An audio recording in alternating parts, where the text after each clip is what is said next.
నమస్కారం. ఈరోజు మనతో పాటు స్టూడియోలో ప్రముఖ ఆధ్యాత్మికవేత్త జ్యోతిష నిపుణులు ప్రొఫెసర్ డాక్టర్ ముల్లపూడి సత్యనారాయణ మూర్తి గారు ఉన్నారు.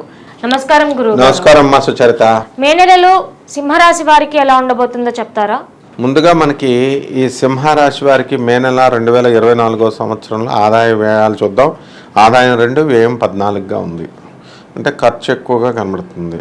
రాజ్యభుజ్యం 2, అవమానం 2, ఈ 2 కూడా సమానంగా ఉన్నాయి. కాబట్టి ఈ సింహరాశి వారి యొక్క మధ్యస్థంగా ఉంది ఫలితాలు అని మనం చెప్పుకోవాలి. సప్తమంలో ఉన్నటువంటి శనిగ్రహ ప్రభావం వలన మనకి జీవిత భాగస్వామితోనూ తర్వాత వ్యాపార భాగస్వాములతోనూ కొంచెం వివాదాలు రావడానికి అవకాశాలు ఉంటాయి. ఇవి లేకుండా వీళ్ళు కొంచెం జాగ్రత్తగా ముందుకు ఆర్గ్యుమెంట్స్కి అనవసరమైనటువంటి ఆర్గ్యుమెంట్స్కి ఛాన్స్ ఇవ్వకుండా ముందుకెళ్తే సరిపోతుంది. ఇక అష్టమంలో ఉన్నటువంటి రాహుగ్రహానికి మనకి బుధుడు డైరెక్ట్ అయ్యి 25 ఏప్రిల్ నుంచి, అలాగే కుజుడు 23 ఏప్రిల్ నుంచి ఇంకా అలాగా జరుగుతూ ఉంటుంది అన్నమాట.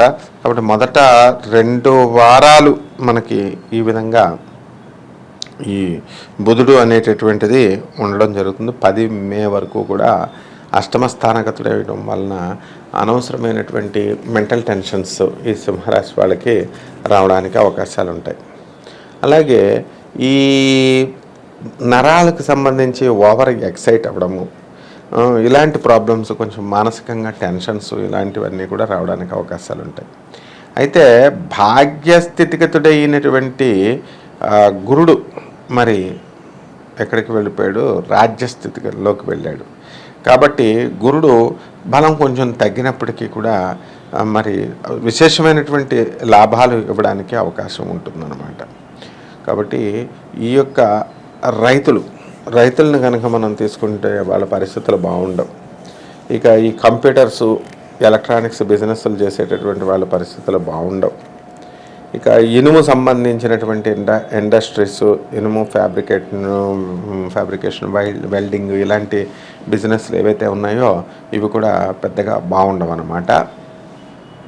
అలాగే ధనస్థానంలో ఉన్నటువంటి కేతుగ్రహ ప్రభావం వలన ఆకస్మికమైనటువంటి ధనలాభం రావడానికి అవకాశాలు ఉన్నాయి. కాబట్టి వీళ్ళు సడన్గా డబ్బులు వస్తాయి అని ఆశించినప్పుడు డబ్బులు రావు అని ఆశించినప్పుడు కస్టమర్ రావడం, ఇలాంటిగా పరిస్థితి ఈ యొక్క సింహరాశి వారికి ఉంది. ఇక ఈ సింహరాశి వాళ్ళకి చాలా సమస్యల నుంచి ఎదుర్కొని బయటపడి వీళ్ళు కోర్టు సమస్యల్లో ఇరుక్కున్నటువంటి వాళ్ళు చాలామంది ఉన్నారు. కాబట్టి అది బాధ పోతుందా, ఈ యొక్క విరుగుడు అనేటటువంటిది ఈ యొక్క సింహరాశి వారికి వస్తుందా ఈ మే నెలలో 2024 సంవత్సరంలో అనేది ఒక ప్రశ్న. దీనికి చక్కగా ఈ యొక్క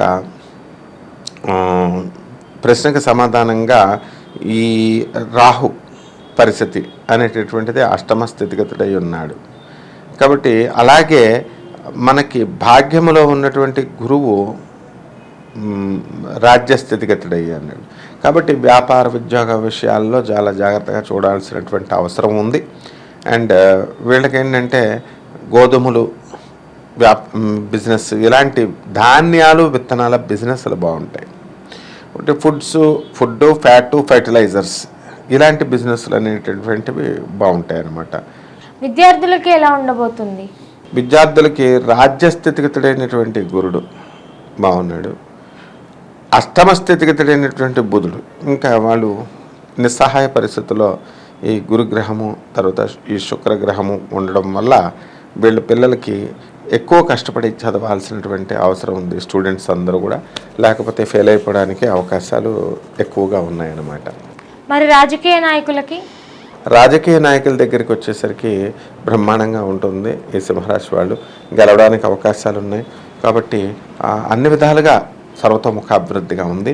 ఇక ఈ ఫారిన్ యూనివర్సిటీస్ కోసం విద్యార్థుల్ని పిలిచేటటువంటి విశ్వవిద్యాలయాలు ఉంటాయి.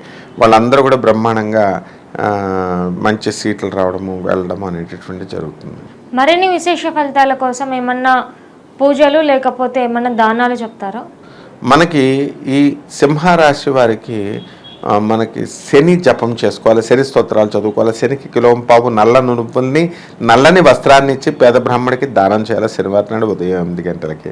అదేవిధంగా మనకి ఈ యొక్క రాహు స్తోత్రాలు చదవండి. రాహు కిలోంపావు మినుముల్ని ఆవుపేడ రంగు ఉన్నటువంటి వస్త్రాన్ని ఇచ్చి పేద బ్రాహ్మణులకి శనివారం నాడు ఉదయం 8 గంటలకు దానం చేస్తే సరిపోతుంది. అలాగే ఈ యొక్క రాహుకి దుర్గమ్మ తల్లి యొక్క పాదపద్మాలకి కుంకుమార్చన చేసుకుంటే సరిపోతుందమ్మా. మే నెల సింహరాశి వారి ఫలితాలు చాలా చక్కగా చెప్పారు గురుగారు. ధన్యవాదాలు. ధన్యవాదాలమ్మా.